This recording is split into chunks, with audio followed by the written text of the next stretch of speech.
Okay, and I'm back. I have my my green tea going on. Very good. I'm gonna try to answer some questions. What I think was gonna happen is I think we're gonna try to take over that dwarven city, and I suspect that that will coincide very nicely with a good place to end the stream. So we'll see how that goes exactly. But if we can conquer Nimrus, I'll be very, very pleased. Chat's a bit hairy, having to keep track of two different ones at the same time. Everyone seems to be behaving themselves wonderfully, though.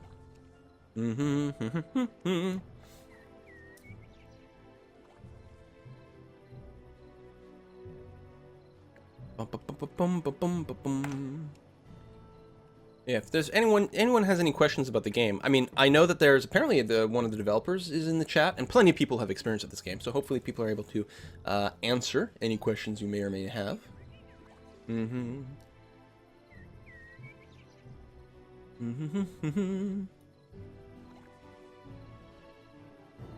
Oh, you can right-click to rotate the units after. That is useful. Although, facing doesn't matter when you're in a defensive. If you, like, 'cause normally my facing is determined by my attack. And then I can't move after that as far as I know. Maybe I'm wrong. Maybe I can still rotate at that point. But when you're in a defensive, it doesn't matter because you threaten all ones around you. You can't be flanked, and you'll counterattack no matter what. Unless I'm wrong. But yeah, I'll try. Any planned expansions or DLC for this game? Ginger Cookie asks. Well, I'm playing an actual expansion / DLC called the Golden Realms, which added the Halflings and a mini campaign and added a bunch of new gameplay features as well.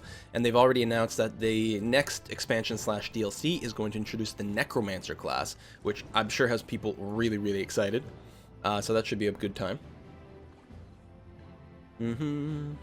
Yeah, Godwin82, there we go. Apparently one of the devs. Cool to have you join us. Although if the conversation has been Godwin, does that mean we all have to stop now? Cancel the stream. Boom, boom, boom, boom, boom, boom, boom, boom, boom, boom. All right. I'm gonna go ahead and start playing again a little bit more. Noir89 thinks that facing does matter for facing even when on the defense. Or for attacks of opportunity. So maybe you can't be flanked? I'm not sure. I'm pretty sure defensive means that you threaten all 6 squares, but I don't have a ton of experience with the game, so I could easily be wrong. Anywho, let's go and kill some dwarves. Yeah! This is what you get for hiring me to go kill a freaking dragon, dudes. Or steal it from it, I suppose I should say.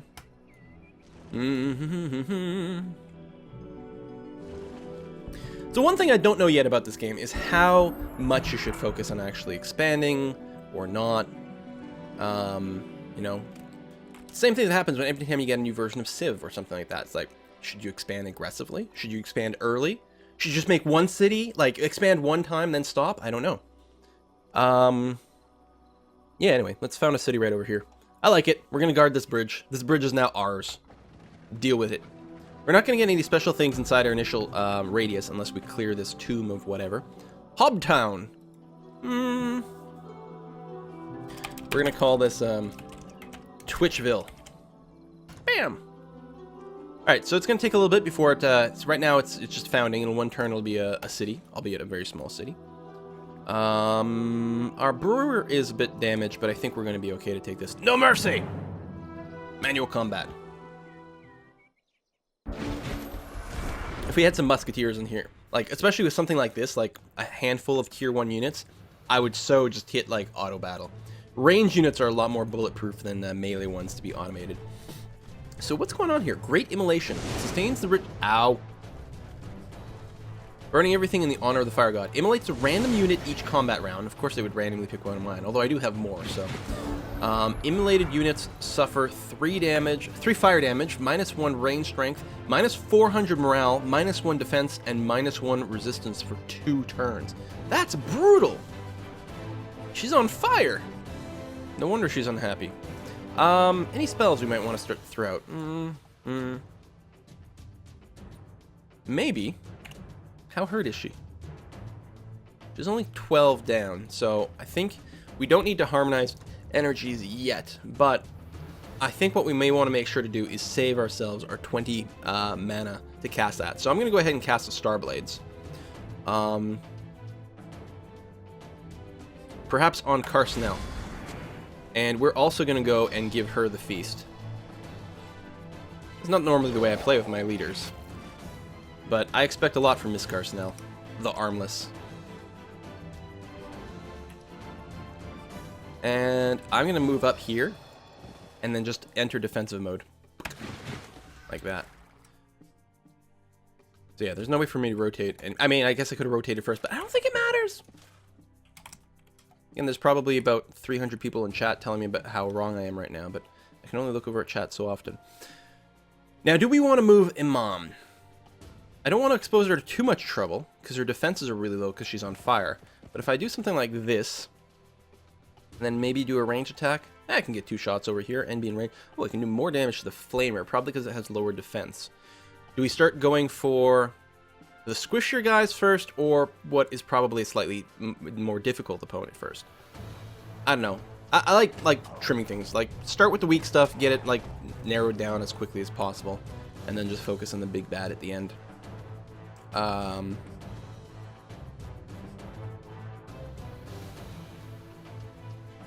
we'll move here, and then defense up. So we'll invite someone to move in between us so we can do some crazy flanking nonsense. Move up as far as we can. Throw a chicken at this dude. And there's a huge... Oh, especially with a crit. Dead. Nice. And that's it for the turn. Okay, who gets immolated? Ah, another one of my people got immolated. Again, statistically, it is likely that I am going to be the people getting immolated. Ooh, that firebomb. And Mom's getting a little bit low. Oh.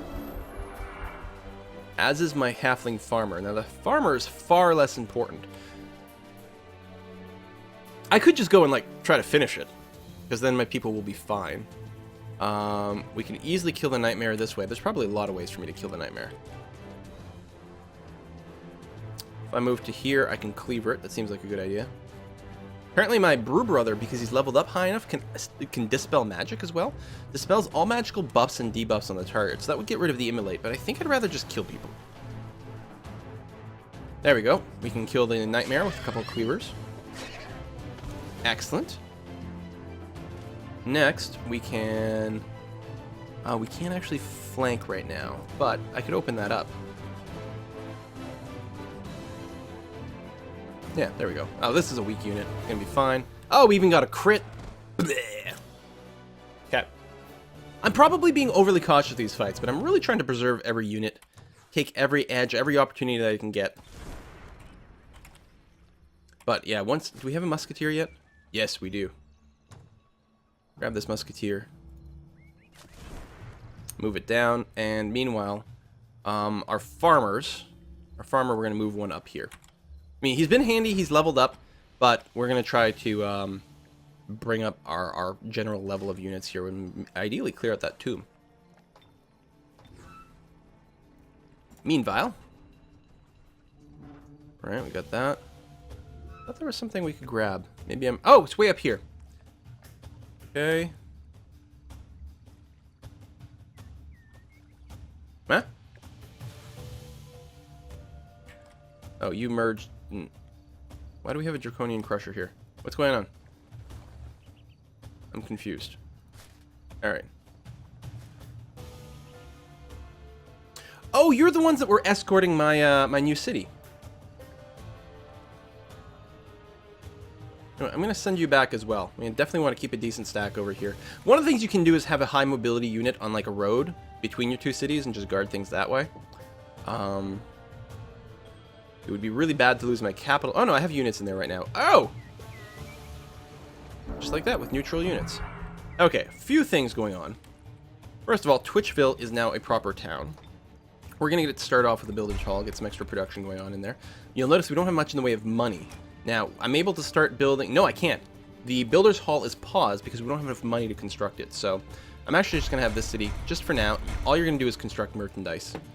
Because I want the money to go towards new units. Although that's going to have upkeep and be quite expensive as well. Ew. independence, and we're at peace with them.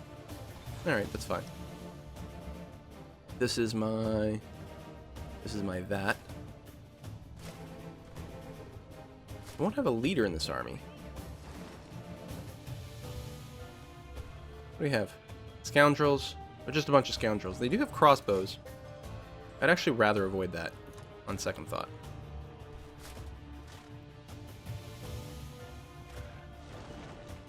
Ah, that's really annoying. I can't actually get around. Oh, it's because you might get my other units killed. I think I'm just going to sacrifice the adventurer. I mean, they might not attack. Possible. Nope. I'll just take the loss. Poor Micro. Maybe I should have taken the fight. I'm not sure. Alright, you guys defend my capital. Make me feel nice and safe over there. You pick up some mana crystals. Thank you very much.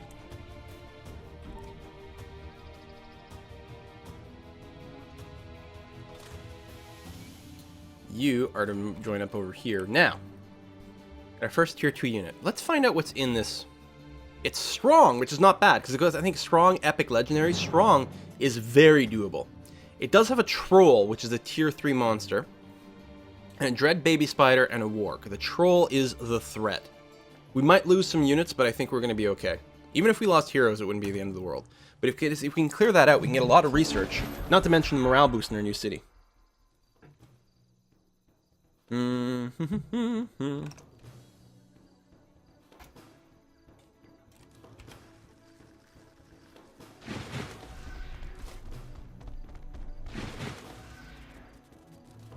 So let's take a look at this troll. Now, the troll has regrowth. It regains 20% of its hit points each round. It's dedicated to evil. If we kill it, it's an act of good. Oh, well. Okay, that's all that's relevant. It hits hard. It's got a decent amount of hit points, but it will regen. So once we start applying damage to this, we need to make sure to, like, dogpile. Is that the right term? All over it. So, musket. Out of range. Pretty high range.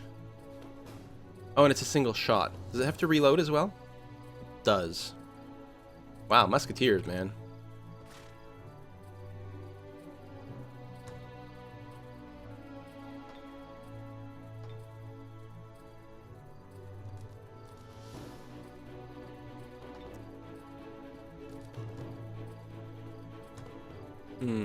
Do we just start hitting it with range attacks? I think so.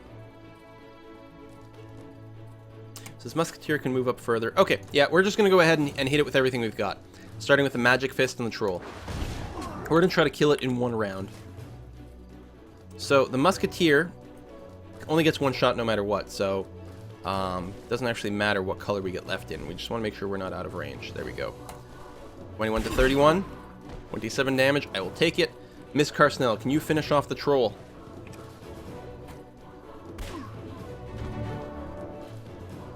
Alright, I think we'll be fine, you guys. I don't know why you guys were so worried. God. Ah, that was supposed to be a range attack. What? Oh, I missed on my click. Oh well. I guess we'll charge the spiders. It's only spiders. I mean, it's not like anyone's scared of them or anything. Now, let's run up, try to cleaver. There's a range penalty, but oh, we'll crit because of the high morale. It would be nice if we could kill off the spiders before they did any damage, despite my stupidity. Pony Rider, move up, and that's it. Yeah, I don't think we'll lose anyone. These are pretty weak units, and at this point, we've got a few levels in there. Our musketeers might be a bit at risk. Okay, we're fine. Okay, the spiders are dead. Miss Carsnell, go in there and earn your XP. Lucky, so she dodged the counterattack. Let's find out what rewards we're getting here. So we should get something cool. We got some insulated boots, +1 defense, and some shock protection. I like that. Now, since Miss Carsnell will actually respawn if she dies, it might be worthwhile giving the boots to especially this character here, because Hastra is likely to stand back and cast spells. This character is probably a little bit more likely to mix it up. Also, she's got some experience points. We could give her some more casting ability with Druidry. I think that Iman is actually going to be a leader of another army, so we may want to give her stuff that boosts her army. So Warm at Night gives her entire unit frost protection. Nature's Resistance, everyone gets bonus to resistance, which is actually really nice. Mostly helps you resist spells and things like that. I think, though, it might be worthwhile just buffing her hit points and defenses. And she's got a good range attack. We'll give her the range strength, and we'll do that. So she doesn't have an army buffing thing yet, but it's pretty good. Miss Carshnell also leveled up. So she actually gets mixed up in combat a lot, especially since she got someone else to cast spells. I think it would make a lot of sense if she was inflicting immolation with every one of her attacks. We could also give her rapid reload so she could shoot every turn. Or, you target something and it reloads them instantly. I'm going to go Inflict Immolation. I'm also going to grab the Vision Range upgrade, which is, just kind of a convenience thing. And we'll move down a bit, and then we'll just rest up, because we're going to go and clear out these other nodes as quickly as we can.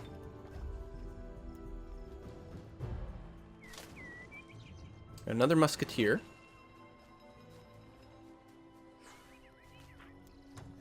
Oh, buddy, you came to the wrong neighborhood. He's like, a watchtower. The AI really likes to go and claim watchtowers, but the thing is, if they're inside your domain, you'll automatically reclaim them as soon as they leave. So then they keep coming back to claim it. So it's actually a fun way to sort of bait them into, I don't know, doing stupid stuff like this. I mean, these are just independents, so it hardly matters. And yes, you're right. They are magic boots that automatically resize to fit their owner. That's why it can be worn by, halflings and elves and all these things. Lucky!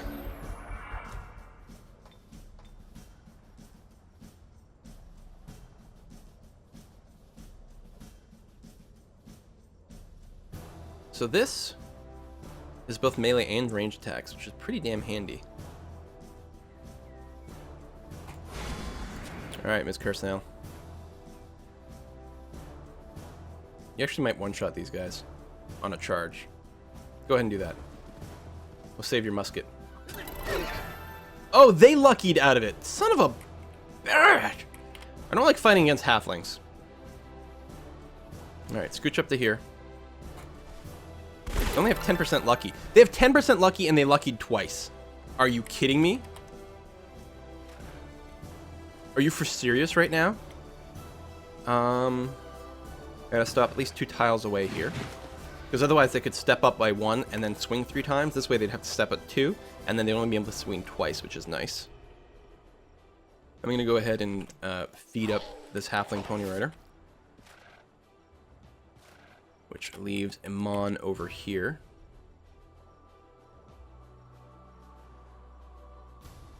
I think we'll move here. And take 2 shots. You can't lucky everything. 10% chance to be lucky.